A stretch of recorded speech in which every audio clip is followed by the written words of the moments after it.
So now that you've learned how to design your MakerChip from K2 Kevin, in this video, we're going to explore optimizing your MakerChip, making them print faster, and of course, tuning in your settings so they print best. So thank you again to K2 Kevin for making these videos, and please make sure you ask any questions. Check out all the links in the description below for the MakerChips. Happy printing. Okay, so now that we have the MakerChip all designed and we can see that it's going to print nice, let me go over a few of the settings that I have in the profile that you downloaded. So what you downloaded here, I know it's listing it as an X1 carbon. When you change to your printer, some of these settings might change. So you kind of want to go over them just to make sure you have a few of these settings that are correct. You'll notice here, you can revert back to the default. These are some of the settings I changed here. And the initial layer normally is like 0.5. I bring that down. So the layer or line width initially is a little tighter. So you get a little more higher resolution. This top one I found, you change this top surface layer width, it makes your printer, when printing these lines, they're very thin. So it makes that nozzle go very close to the next line over and over and over. It's as if it is doing ironing.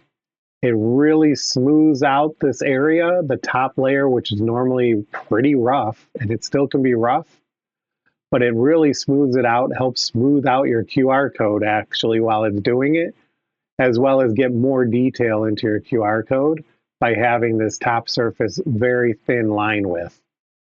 And we call it kind of fake ironing. If we scroll down further, we'll look at these Arachne settings. Arachne, normally I don't use it unless I'm doing like, you know, kind of like a sculpted model. Arachne is good for that. It's great for bringing in details, very fine details, like on a QR code, some logos that have very fine details. Arachne is very good at bringing in those details and not muddying up or making things mush together too much. Also, it's good at filling gaps. So there's sometimes you, like if I change this back to classic, let's see if we're going to see a difference. I really don't. I don't think I see a difference. I can't really tell because it's a QR code. You could really tell with fine detailed text. Oh yeah, it made a little difference. You'd want to have it on Arachne.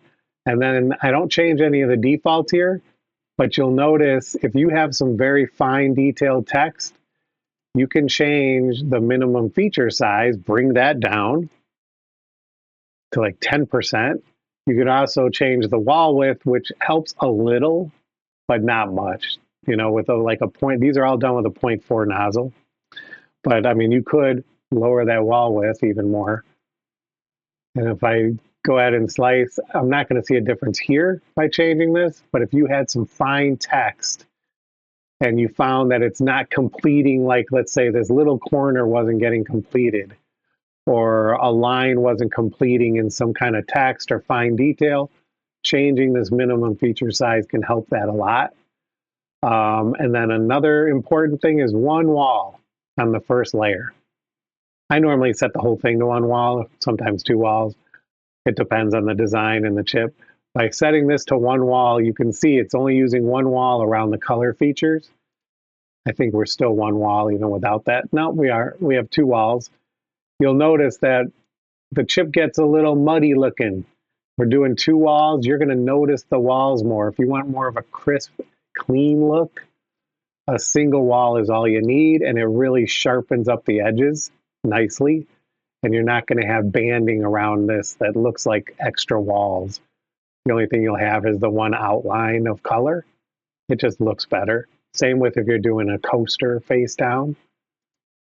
The strength, the infill, I do 100% infill, so you have a weight on the chip, but you can change that. You don't have to have, 100% infill. If you wanted to change your infill to even 10%, that's fine.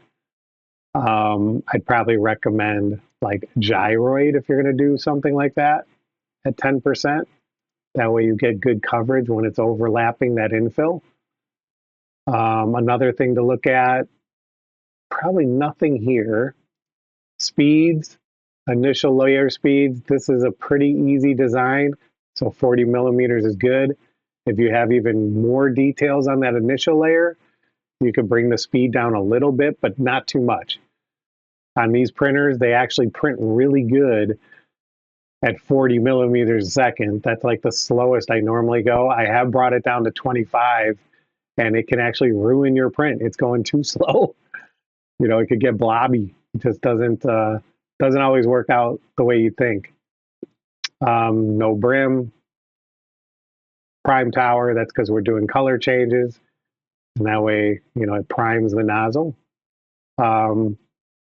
Basically, I'm just lowering a lot of the speeds here for better details. And that's kind of the basic changes that I do. There's some more advanced changes that I've done. And you can see some other videos I might produce with some advanced settings and changes. But for basic, those are your settings.